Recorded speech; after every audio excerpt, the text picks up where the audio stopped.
So, hello everybody. I'm Caro Ramsay, crime writer extraordinaire and generally guilty of death and mayhem, really all over the west coast of Scotland.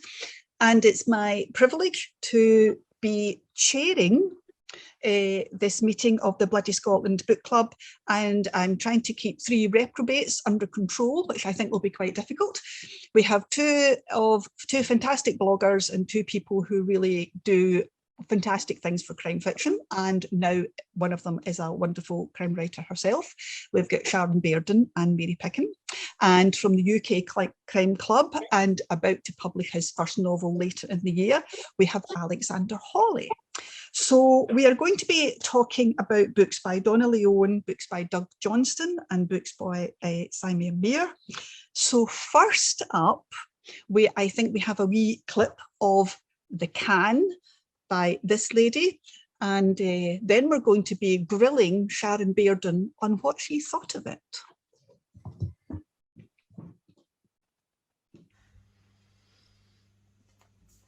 Gia wondered what her father would have to say about the situation in which she now found herself.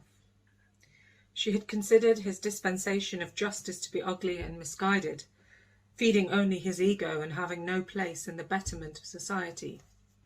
She had argued endlessly with him over this man's value and that man's virtue, but nothing had ever been resolved, and today these dangerous men, these men whose reign she had long wished to see end, stood before her, awaiting her guidance. She reminded herself of Binyamin and steeled herself for the onslaught. Janan Khan spoke first. He was the eldest of the men. His tone was cold, his manner frosty, yet he began with kind words to her. I would like to offer my condolences to you. Your father was a true Pathan and a king among our people. We will miss him and pray you find peace. A wry smile spread across his face and he bared his teeth. You are many things, Gia Khan, but you are not our Khan. You're a woman, he said. I am here to listen to my father's people, she responded. Silence fell across the room, followed by a sound from deep within Janan Khan's belly. He was laughing at her. He turned to his comrades, smirking, and they joined him. Their half-suppressed scorn awoke an old hatred in Gia, one that she had not felt in some time. Anchoring herself with a reminder of who Janan Khan was, she refused to take the bait. His ways were the old ways, his sensibilities the old sensibilities. His green eyes had greyed watching time and people change, but his archaic interpretation of honour and loyalty had not, and he believed that women should know their place. Gia knew hers, and it was not at the feet of these men. She raised her hand to silence them, the way she had seen her father do many times. She was on course to become a judge under British law, so she knew how to control a room. Maybe that is why they stopped laughing.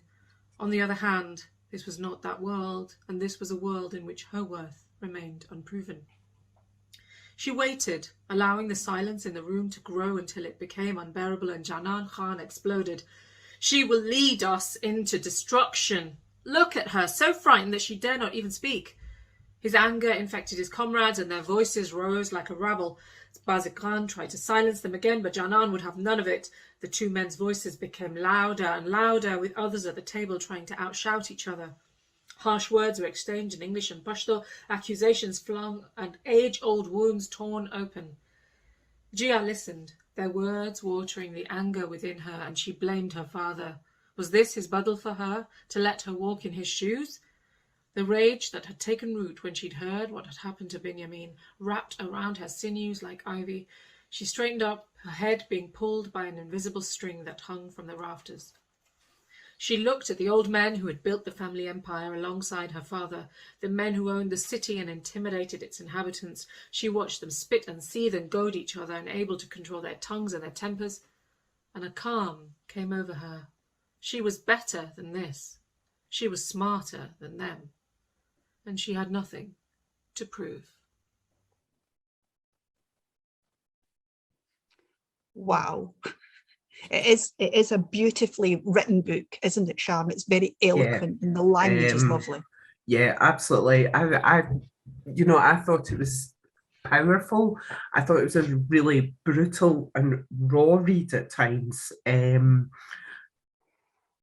But you know, just listening to Saima reading it there, just brought the book right back to me. And I think, you know, I think at the beginning, the prologue really drew me in. It was a really harrowing, difficult prologue to read. And as you got to know the characters, and Gia was a fascinating character. At first, I really, you know, I struggled to like her, and I like unlikable characters. But the more you got to know her, and the more you got to know what lay behind the decisions she'd made, and I'd be very careful not to give away any spoilers here, which is hard when you're talking about a book that you've read. It became really understandable, you know, why she was so hard and such a cold character. I thought it was an emotive read as well. And just recently I read a review, and the review compared it to think about The Godfather with the Pakistani mafia rather than Italians set in Bradford. And I kind of thought that review nailed it a little bit. I think that whole idea, that perspective of looking at life through Gia's eyes, what it was to be a woman in that position that was traditionally held by men, was really, it was challenged me as a reader to read it. I suppose one thing I kind of struggled with a couple of times through the book was that the point of view and the setting would sort of change without warning. So it was sort of jumping from one character to the next, or one place or one time. And I got a wee bit confused then. But then I am a wee bit older, and yeah, I get confused easy, Caro. So that could very well just be me. So I'm really interested to hear what other people, you know, what people's thoughts on that were.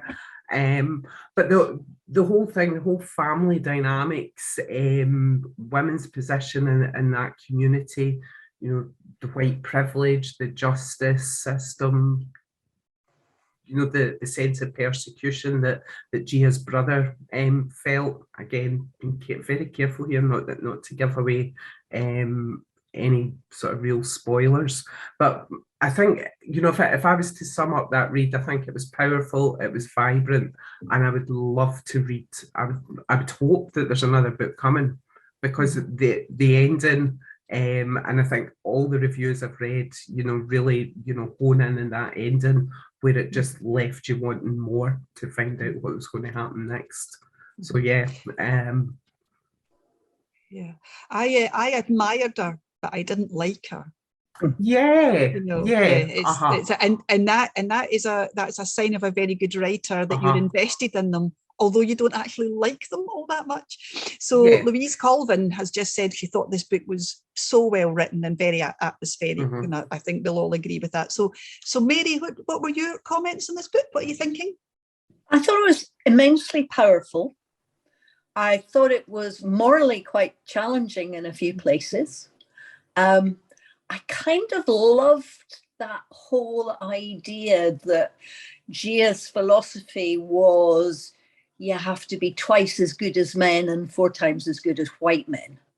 And the whole idea that you can be a woman in this world and run an organization that is as violent and as extensive as the one that Saima Mir depicts is extraordinary. But I believed it because she's one hell of a cold woman, this woman. Yeah. Alec? As a former lawyer, Gia was a great character, because you're looking at the darker side of how that society and how that Gia dealt with the being on the side of the law and then switching. It was a complicated book, which did it very well. But as Sharon says, it did switch perspectives a lot. And on audiobook, that wasn't easy to cope with. All right. Right, okay. I never thought about that from that perspective. Yeah. just struggled a bit, to be fair. But I really enjoyed it. I would say the start of the book was and the essence of the book and how it started was possibly a bit long, with it being a funeral thing that went on a bit long. Yeah. Yeah, I think part of that to me was just doing the setting of how important this man is, who then dies, and then his daughter has to step forward. When all the way through the book, I got the sense that every single one of them was trying to keep the next generation out of the business and out of trouble. And without messing up the story, the lengths that some people go to for that not to happen, and yet it happens to Jara. Yeah, it's complicated. I enjoyed it. Yeah, very much so. Mary, did you find because she is a very strong woman, and yet part of the business is the exploitation of women? Yeah. Did you think it's well handled, but at the same time you think, interesting? Yeah, I mean, there's a couple of times, because her father seemed to have reconciled in his mind the whole idea that, you know, you have to have sinners so that you can have saints, and really what I'm doing is benefiting my community. Mm-hmm. I never really got that same sense with Shia. With Shia, it felt much more like retribution, and doing what you had to do in order to get where you wanted to be, which was in control and getting your own back, basically. Yeah. And she would stop at nothing. She was a scary woman. And doing the same job as the men would do, but doing it twice as hard to prove that she's just as good. Exactly. So, Rona Will says it's a great book, agrees it needs a sequel. Zaya became more dislikable as the story went on, which was a fascinating technique to employ. Yeah. And as I said, it's a tribute to the writing that you do keep reading. Definitely. Yeah, she does some pretty despicable things in this book. I think that might have been down to the fact that she was having to assert authority as a new leader, and had to do it on an extreme way to do it. And it's a first book as well. It's got to shock the reader into wanting to read more, I suppose. Yeah. Mm-hmm. Yeah, I found bits of it quite unsettling, because in a strange way, I don't mind reading about serial killers because they are incredibly rare, whereas this book could be 100% authentic. Yeah. And Catherine North has just made this wee comment. She thought it was a great read, but being from Bradford, she found it really disturbing to think of her city in that way, and because it does read so authentically. I think that's right. I think, you know, if, as you say, Carol, you know, serial killers are that rare. So, you know, whether you read about a serial killer in Glasgow or New York, you know, you're like, right, okay, that's unlikely to happen in my small town. But, you know, reading from that, I'm also not from Bradford, but I can imagine, you know, how unsettling that makes you feel, because that book felt real. You know, at times it felt as if you're actually reading about true events and not a work of fiction. But it's brutal. Yeah, definitely brutal. And any gangland structure, familial or not, would have those people in its hierarchy at 100%. Yeah, we do have that in Glasgow. We just don't call them that. How did you find that, Alex? Just the way it was written and the setting, were you impressed by that? Absolutely, it's a really good way of doing it. Very, very dark, and because I just felt that it's not done enough to see from the criminal side of things. I think to be more books like that. I think there needs to be more books come out from that angle, because it's not all it's not all good being successful over evil. It's not always going to work out that way. No, it's a lot more ambiguous than that. And as Mary said, her father felt that he was doing the necessary evil to make a bad situation better for his community. So yeah, it's quite morally ambiguous at times, but authentic, immersive, and powerful. I think that's a good way. So highly recommended, Sharon, do you think? Yeah, definitely. Yeah, highly recommended. Yeah. And the author's coming to bloody Scotland, isn't she? Yes, so she is indeed. I think that will be an event with lots of very interesting questions at the end of it. Yeah, I think that will be a very interesting panel, one to go to. So we might have a wee bit of general chat at the end about the 3 books and maybe bring them together. But the next book up for discussion is Dark Matter by the wonderful putting champion, Doug Johnstone. Having seen him at Butte Noir, putting, not writing. And we're talking about Dark Matter by him. And I think we've got a wee clip that Doug recorded specially for us. This is a reading from A Dark Matter. Dorothy stood in the embalming room and stared at what was left of Jim. An outdoor funeral pyre doesn't reach the temperature of a cremation oven, a couple of 100 degrees lower, so his remains were chunkier than they usually got back from crematoriums. Also, Creme sift the remaining bone fragments and pulverise them in a cremulator, so the bereaved get a nice pile of grey sand for scattering. In comparison, the bone fragments and dust in front of her were real. And it was dust, not ashes. That was a misnomer. She was thankful that the fire hadn't left any large bones for her to deal with, nothing longer than a few inches amongst the dirt. She imagined lifting an intact skull from the pile, addressing it like Hamlet, or one of Jim's femurs, waving it around like a cave woman. She looked up from the table. It was too bright for this, but it was a workplace after all. Archie needed plenty of light. Apart from Jim on the table, the place was spotless. Archie always made sure of that.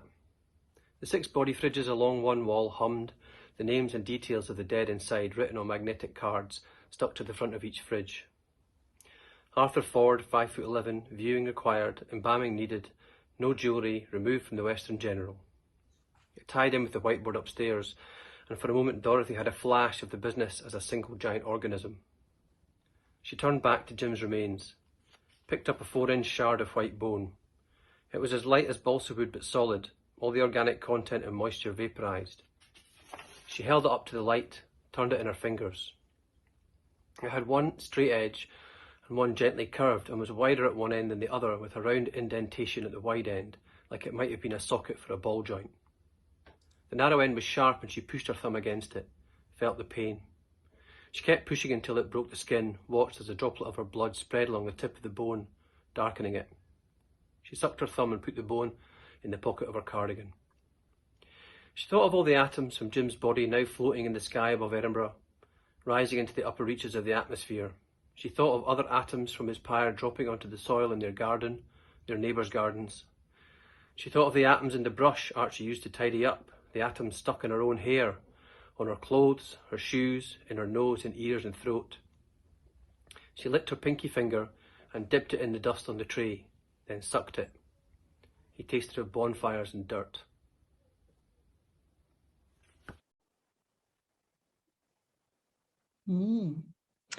So, Alec, tell me what you thought of it and give us a wee glimpse of the story. Well, I love the series as a whole, and I think that Mary would happen to agree, because I think you said earlier before we started that you got a T-shirt. I think. Yeah, I'm definitely a fan of the Skelfs too, and if I knew the T-shirt existed, I think I'd have one as well. I think that the Skelfs as an idea and detectives that are also funeral owners is a fantastic idea. That is really original, and I'm really looking forward to reading the 4th one, which comes out on the 29th of September. But the first one, though, is so original and has so many little stories. The way it opens is really original. I mean, A Funeral in the Back Garden is just brilliant. I mean, as books open, it's just so original. And the fact is that I've not read the book for a while. I can still remember it. Yeah. The point is that even though I've been reading all this month for the group,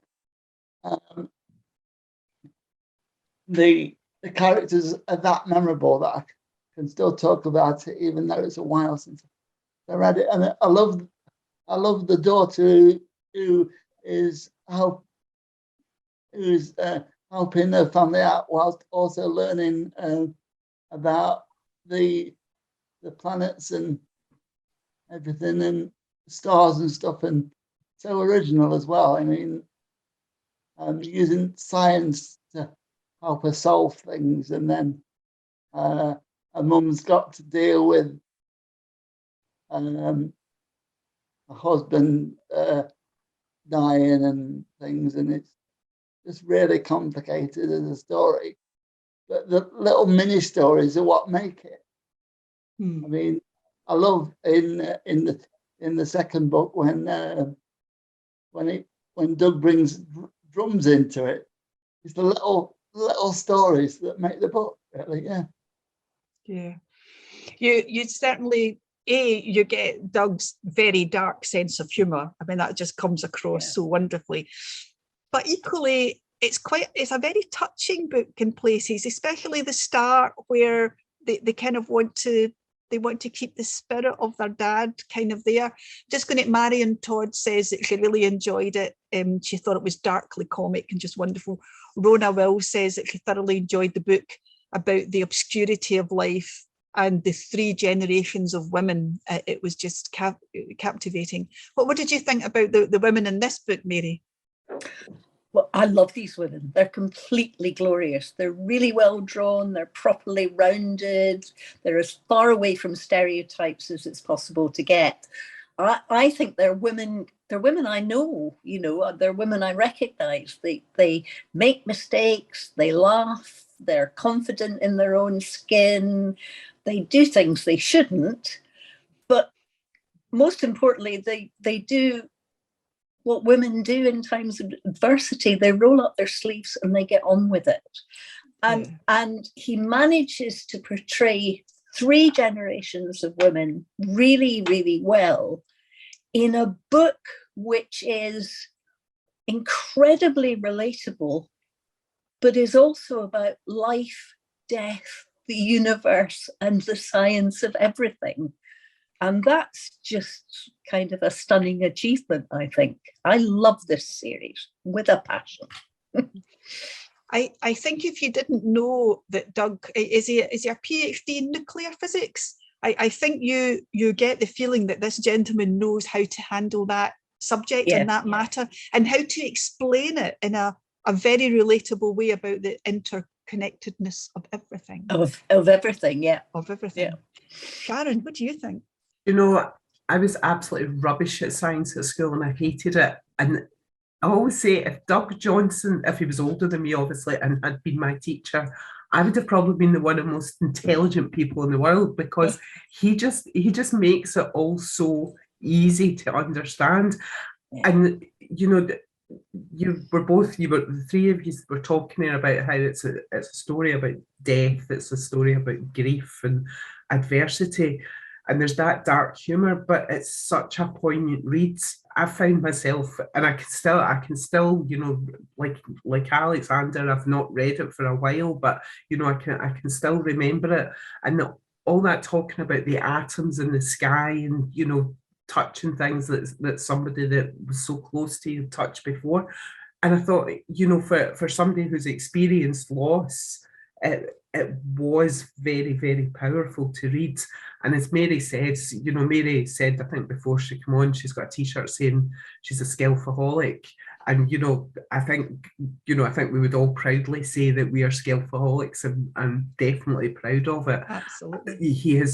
He's written 3 generations of women, and shown what it's like to be a female at different stages in your life. You know, he's shown strength, he's shown vulnerability, the whole gambit. I think all his books tick every single box for me, and it's, you know, it's outrageously dark humor, but very, very sad and emotional at the same time. And I remember that after the third one, I actually, for some reason, there was a rumour going about that was the last one. And I actually felt as if, you know, at the end of that last book, when the Skelf women shut the door, I felt as if I'd lost them. So when I heard there was a fourth one coming out, I was, you know, over the moon. But yeah, I loved it. Absolutely loved it. It is a wonderful read, isn't it? And of course, it was shortlisted for the McIlvanney, I think, the year it came out. Yeah, a wee while ago now. So Alex Gray says that she loves the Skelfs, so she's probably after a T-shirt as well. Yeah, I think we all need to turn up to Stirling with Skelfaholic T-shirts. Yeah. I was reminded of a line from, remember the TV programme Drop the Dead Donkey? Yeah. There's a bit where they're at a funeral, and the slightly nerdy one says to the other one, you know, when we all die, we all go into space and we all fall back to Earth. There could be a bit of Julius Caesar in that sandwich, you're eating. Everybody just puts the sandwich down. Alex, how did you get on with a book that really is dominated by women, and some of the men don't come out of it too well? Well, to be honest, I read so many crime books now, and a lot of them are written by women, and it doesn't bother me at all. I love reading about things I don't know, so it doesn't bother me. That's why I love the series, and I think I'm always learning things, and particularly from these three, because it's three generations, you're learning things all the time. Yeah, the themes of what I learned a lot about, because the themes are very dark, and in book one, there's a very personal story with an old man in a house who is his carers and doesn't know, so it's a bit personally resonates with me for reasons that'll be obvious to people because they can see the chair. Just really resonates with me with the book, and I imagine because of all the way that he deals with the female issues really well, it'll resonate with women readers too, for those reasons, I think. And what do you think about, because the Can, in that book, they lose a father figure. In this book, they lose a father figure, but the families absolutely respond in a very kind of different way. Did that? I know it was a wee while since you read Dark Matter, but did that strike you at all? Any of you? Was the sort of similarities, or the loss of a father figure hadn't really struck me to then, till now. I was just fascinated, or mesmerized the fact that obviously people's occupations are very different in both books, but they brought a funeral director and a private investigating company together, and I'm thinking, who else could make that work in a book? Like private detectives and burying people. Like where did that come from? Well, having listened to Doug talk about it a wee bit before, I kind of know the background to where it came from, because he was a writer in residence and a funeral directors for a while. So sorry, Caro, it's late and I'm kind of going on off at a tangent there. I started talking about something else that you didn't even ask me. Apologies. But you do wonder, as a writer, as writers, we do wonder where other writers get that impetus from. Yeah. Mary, so you're a big fan of the Skelf world. Yeah. Do you because I don't know if I can remember the main crime in this book, but I remember the three subplots very well. The one Alec was talking about, the one about is the man having an affair, is having it. So I enjoyed that romp through it, if you like. The main crime was there, but in some ways it's in the background. Do you agree with me? Yeah, I kind of get what you're talking about, because he kind of tends to allocate crimes to characters, and so each character has a bit of a subplot, and then there's the main thread rolling through. But that all helps to give, I think, well, a couple of things. First of all, it gets you throughout Edinburgh, and Edinburgh is a strong character in this book. And because there are these different strands, you move about the city quite a lot, and you get a real feel for it. But the other thing is that it helps to show you how his different characters interact with people, and so you get to know them a little bit better. And you know, you can see when Dorothy is trying to track down just exactly what was going on with her husband that she didn't really understand or know about before he died. You know, you can see her drumming to drum out her problems, which I just think for a 70-year-old woman is utterly fabulous, by the way. And consulting with her policeman friend and bringing in another character. So they all have their parts to play. And some of the stories are dark and violent, and some of them are tender and poignant. And it just makes for a great mix of light and shade with lovely humour thrown in as well. Yeah, I just made a wee note about it's like a multi-textured book, because as you say, some of it is quite funny and some of it is deeply setting, deeply upsetting. But at the end of it, you still had a character doing something wrong, but that was less than the bigger wrong, if you see what I mean. So the morality plays out in the end, although at one point I thought it wasn't going to. But we shall say nothing more about that. So, Alec, if you get any more comment on the master of gallows humour that is Mr. Doug Johnstone? I'd just say the series as a whole, when you're looking at recapping the books, you just struggle with that a bit, because it's like, what do you tell the reader about the earlier book without giving stuff away? Oh, yeah. Sometimes writers do struggle to tell readers about earlier books, and as we were supposed to be looking for a few negative elements, I would say that that's probably the only one I can think of. But if that's the only negative that I can find, that's a good one. You're about to have your first book published later in the year, aren't you? Yeah, interviews with crime authors like Ellie Griffiths and Martin Edwards. So it's like a balance between short stories that I've written, my own life, and author interviews. It's really what I've been doing for the last 6 years, and interviewing people like Doug about the Scalf series has been a highlight. Because I was going to say, Sharon, I think you're writing number 2 in your series, number 3? Number 3. Number 3, and I'm on to about number 149. Yes, and that ability to keep a story going without saying what's gone before is the job of a good editor. Anyway, Mary, let's talk about you and Donna Leon, and just what a marvellous writer she is. Oh, I think we've actually got a wee clip, but not about this book. It's a sort of generic clip, maybe filmed a couple of years ago, maybe 2020, but we can at least hear from the woman herself talking about the Brunetti series. Okay.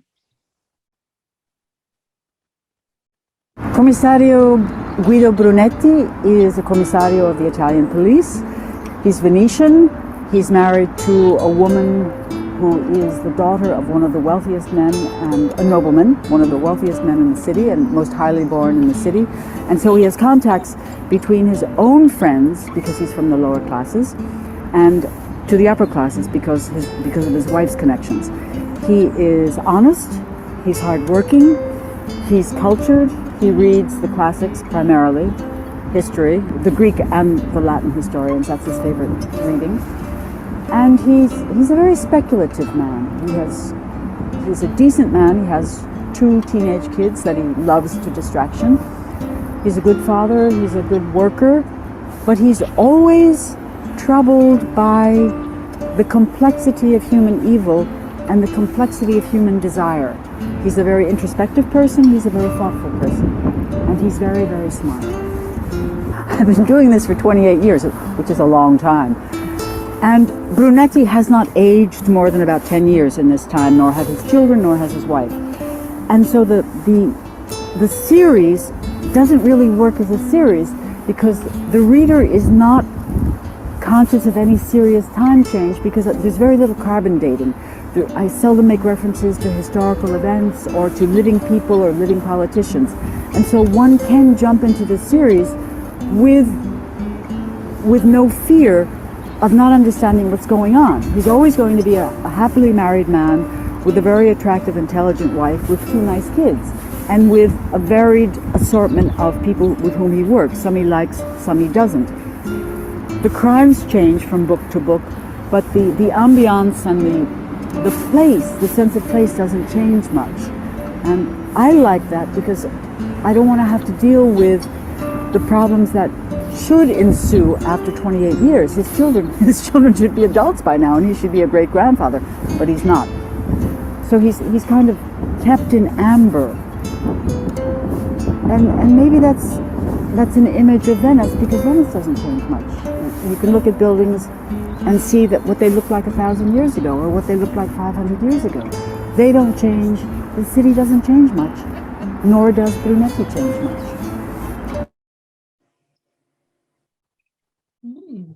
Interesting. Except in this book. Yeah, because they do reference very recent events, don't they? They do. I mean, I love this series, and I've been reading the Brunetti books for a long time, and they all, in one way or another, deal with a big ethical or moral issue, and in Give Unto Others, it's a book about charity, loyalty, and trust. But you know from the beginning that while going into the world of Commissario Guido Brunetti is usually a trip into blissful meals and happy family life, this one is a little bit different. It's an unsettling case, and it's taking place in a deeply unnerving time. It is pandemic Venice, and he doesn't like what's happened to his city. Shops have closed, they've gone bankrupt, there have been no tourists, shop fronts are derelict, there's looting in the city by gangs of disaffected youth. So it's not the happy place that you're kind of used to going into. And then Brunetti's approached by a woman that he's known, who used to be a neighbor of his, someone his mother knew well, someone who was really, really kind to his mother. And she asks a favor of him. And like all favors, this is something that he will do as a policeman without ever really officially recording it as any kind of a crime. He will look into it because he feels an obligation to do so. And the woman, Elisabetta, is worried about her daughter, who's a vet, and what her husband, who's an accountant, might be doing to her. And he starts to investigate it using all the resources that he's got. And he has a nice little team around him, Brunetti. There's Signorina Elettra, who has a way with things. She can get information from all sorts of sources, and it's probably best not to ask where she's getting it from. And that's the kind of Brunetti is constantly frustrated by Italian police bureaucracy, because nothing can get done, and the whole world is out just to stop him doing what he needs to do. And Signorina Elettra is the woman who makes it possible to get things done, but by using backdoor methods. And so it's kind of this particular crime, there's a lot to it. It's quite a sad story. It involves illness and memory loss. It involves a lot of dubious morality, and I find it quite a sad story, really, but an interesting one, and one that deals with lots of interesting moral questions. But Brunetti's slightly off his game on this one. It takes him a while to get to the bottom of it. Mm-hmm. Sharon, what did you think? Yeah, I mean, I must confess I have never read any of these books before, so going in at number 31 was quite daunting. I'm like, okay, right.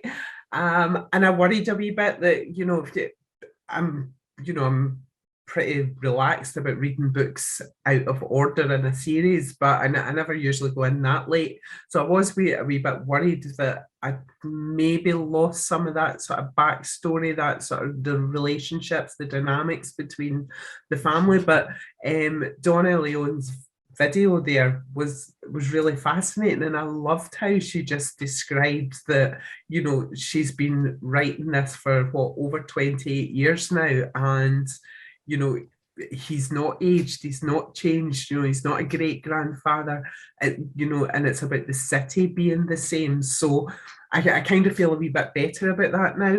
I don't actually think I lost anything out of it. I maybe lost a bit about who his family were and those working relationships, but I didn't lose anything out of the story. Going in that late, I thought it was a much slower paced read than I usually read. Not as gory or gritty, or no serial killers and no Caro Ramsay torture and violence going on there, but bone breaking.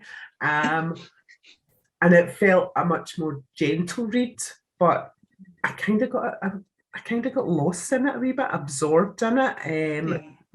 Felt I've never been to Venice.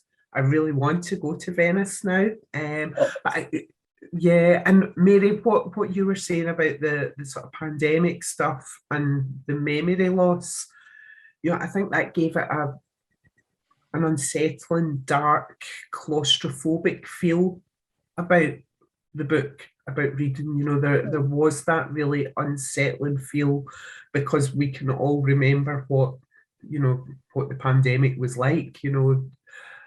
It never felt as if the pandemic totally took over for me.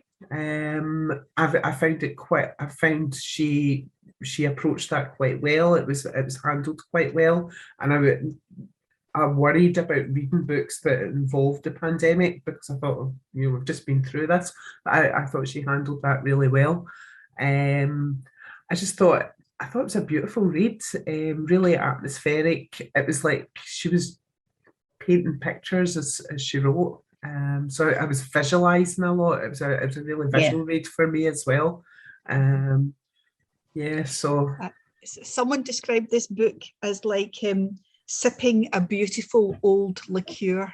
And I think that's a lovely, it's kind of slow and but there's a slow burn to it, but Brunetti's going to get there in the end. But what did you think, Alex? I thought it was really excellent.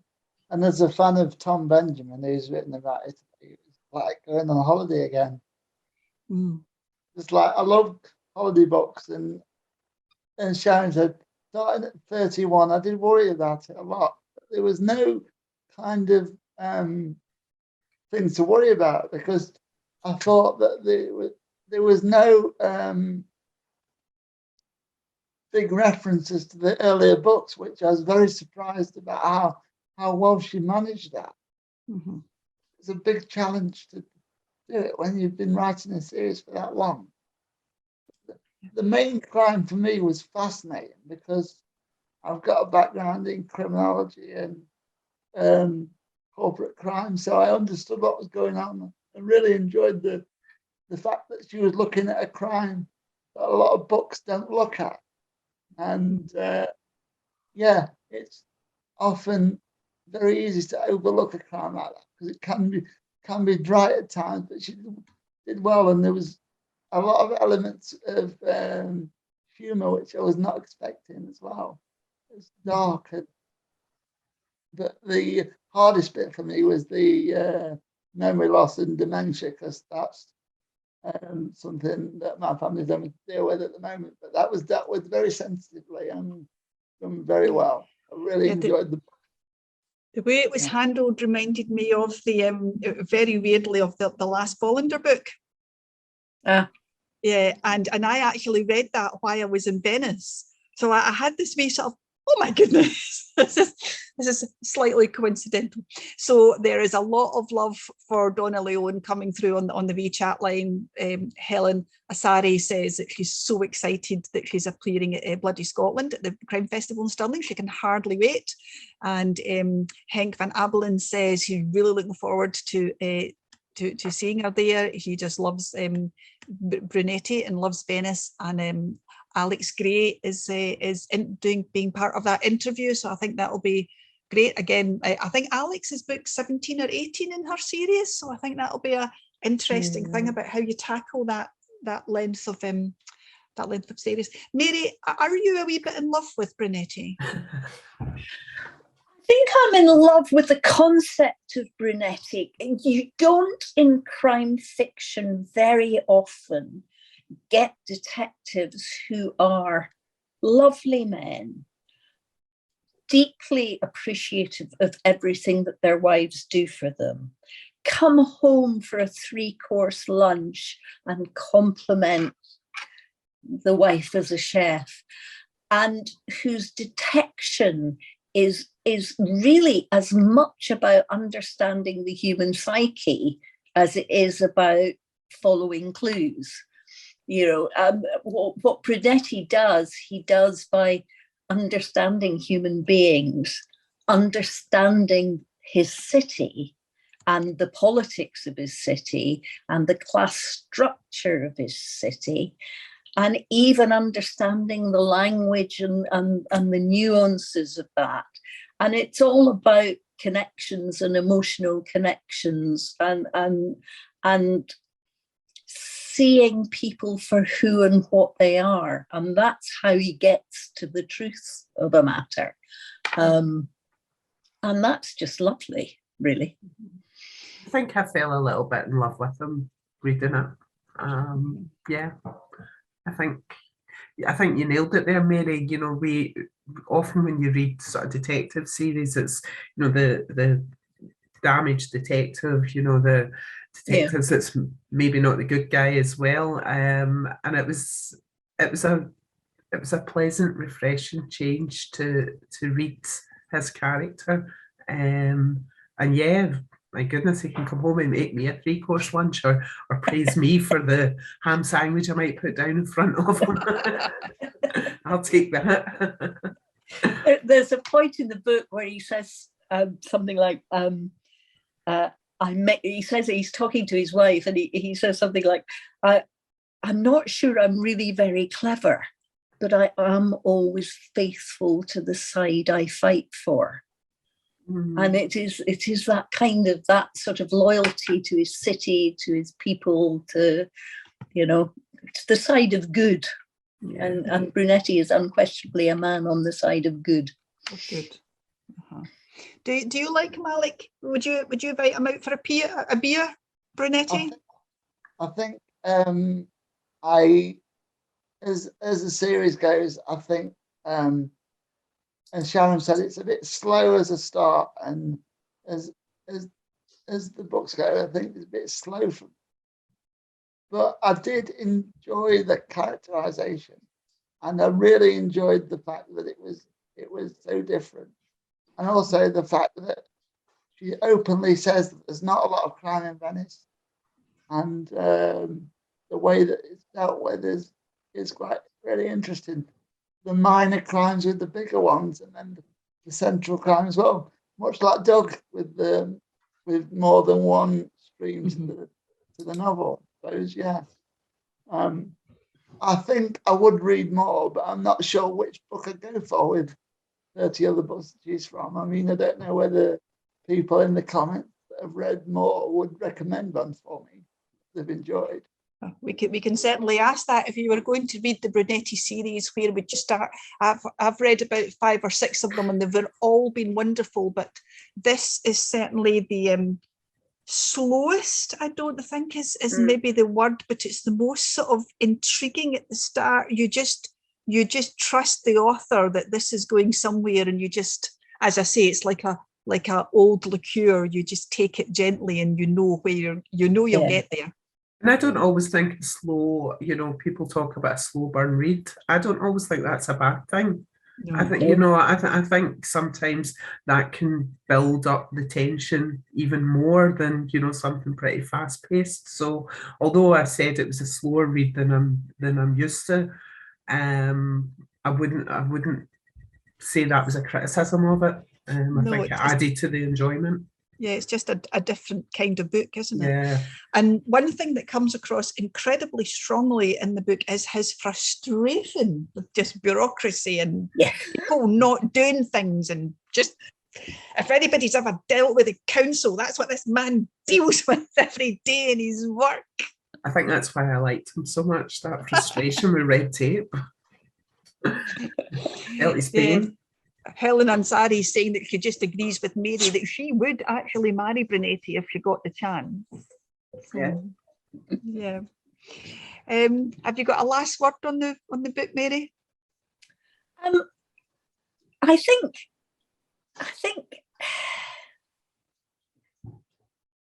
Oh, what do I think?